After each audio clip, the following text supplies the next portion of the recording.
and today I'm going to talk about, this is the big Monaco Grand Prix 2023 post-race show. Thank you for sticking with me. We're going to go through all 10 teams very quickly, and I want to make a couple points. Here we go. So first of all, Monaco answered the question. Many people like to debate and chit-chat about whether Monaco, because of its narrow roads and because of the difficulty of the track, whether it should remain on the Formula One schedule, whether it should continue to be on the calendar.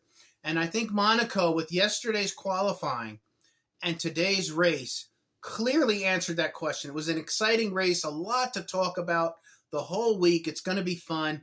It was fun watching the race. Monaco Grand Prix should not go anywhere, okay?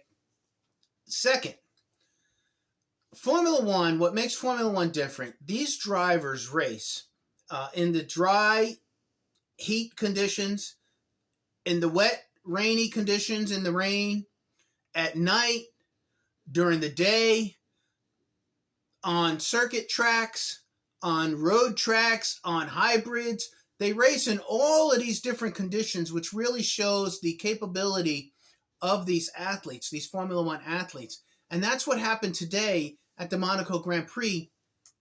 When they started the race, it was dry. And then there was some thought whether rain was going to come or not. The rain does come, and the rain was pretty heavy at some points. And not only that, it was raining really like on only certain portions of the track. So you're racing on half a track that's pretty dry and half a track that's wet.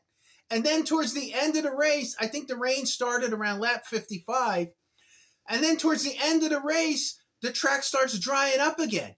And in the midst of that, you're making these decisions, whether when to pit, whether you should change your tires, what tires to change to, whether then you should make another change. It really, really was an exciting race in terms of strategy and that aspect of Formula One. So just a great day, great day. Let me talk about some of the teams, okay? First, I want to knock two off right off the bat. Williams Racing, not a whole lot to talk about. Logan Sargent came in 18th, and Alex came in 14th. There were two other cars on the grid. They're still learning. They're still working it out. Nothing remarkable to say about them. Alfa Romeo, nothing really remarkable to say about them. Zhou Guanyu comes in 13th, and Bottas comes in 11th. Not a bad performance, but Bottas is a very experienced veteran driver. Just nothing remarkable, quite frankly, coming from Alfa Romeo. Okay, let's talk about Haas. Haas, I like to talk about the American-owned team. I like to talk about Logan Sargent, the American driver. Haas had a terrible weekend. They had a terrible qualifying session, and I think Kevin Magnussen may have put his seat on the chopping block. He comes in 19th, and Kevin used his car as a bumper car the whole weekend, banging into stuff. He did not drive like an experienced veteran driver. He was terrible, and I like Kevin Magnussen, but just a terrible, forgettable weekend for Kevin Magnussen. And I think, you're going to keep Nico Hülkenberg probably one other year. Nico finishes 17th, so both Haas's finish in the bottom five.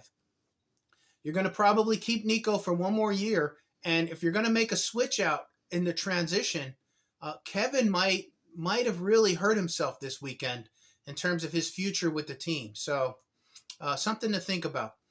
Alpine, incredible weekend for Alpine. Esteban Ocon, congratulations.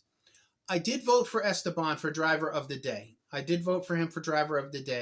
The team strategy, the performance of the vehicle, Ocon not making any mistakes, hanging up there in the front, taking a podium, third place, incredible job for Alpine. And not to be minimized is Pierre Gasly coming in 7th. So to have both Alpines come in the top 7 positions, they got a chunk of points in the race championship this weekend. And it was really a great job for Alpine. They needed it. They had 2 weeks in a row that were really, really strong. And what they did in that 5th position, right? So you have Red Bull, You have Aston Martin, Mercedes, and Ferrari, the top 4 teams. And then that position for the 5th team, and the constructors' title and points and those sorts of things between Alpine and McLaren. Alpine took a big jump over McLaren. Now, McLaren had a good weekend, but they were just so overshadowed by Alpine that it really kind of turned it into a sour weekend. Oscar Piastri comes in 10th. Great job for Oscar. And Lando Norris comes in 9th. Great job for him. They could have done a little bit better, but like I said, not bad finishing both cars in the points for McLaren. But Alpine had just a better weekend, and I think it diminished how well they did. So unfortunately for them. It'll be great to watch next week when we go to Barcelona in Spain.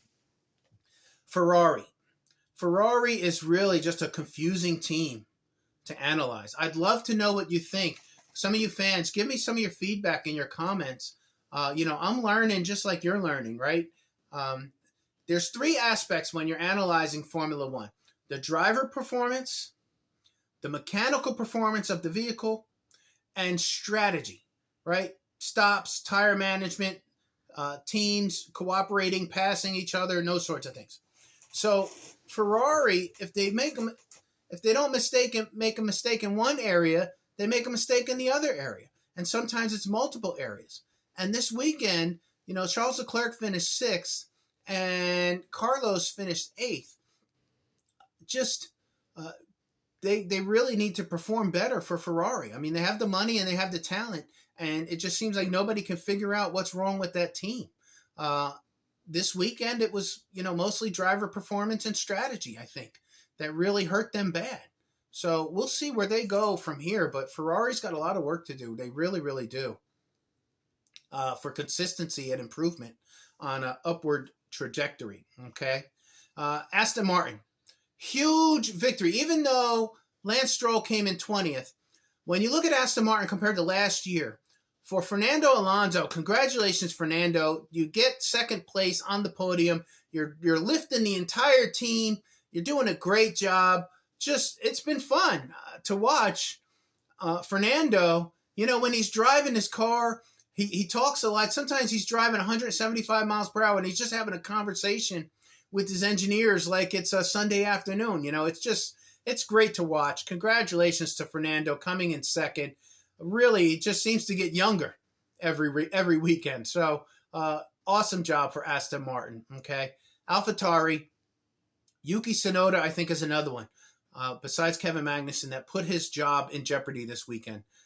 He had been doing pretty good, getting points and finishing in that mid-pack area, but he finished 15th today. His partner, Nick De Vries, finished 12th. I don't think they're going to give up on Nick yet, even though there's been some chatter about him. I think if somebody's going to lose their seat at AlphaTauri, it might be Yuki. You might bring another veteran in that's less dramatic, less aggressive on the radio and those sorts of things. You might bring another veteran in to ride with Nick while you're working on that program. So more to come on that throughout the week. I'm going to do a show on which drivers I think their jobs are in jeopardy. Early show, early in the season, okay? 2 last teams. Mercedes. Congratulations to Mercedes. Lewis Hamilton coming in 4th, and George Russell coming in 5th. George is an incredible, super talented driver. He's a bit of a crybaby, yes, but both of those cars finishing in the midst of major upgrades and major changes while they fight their way back to the top. Lewis Hamilton delivered, coming in 4th. They got a bunch of points, and it was a great job. It really was. Congratulations to the Mercedes team. Finally, Red Bull. Checo had a forgettable weekend. He banged it up during qualifying, and he finished 16th in the race today. So he's out of it. But Max Verstappen, a clinic. Perfected, no mistakes, driving performance, mechanical performance of the vehicle, and strategy of the team. All 3 came together. In America, when athletes are doing this, we call it being in the zone.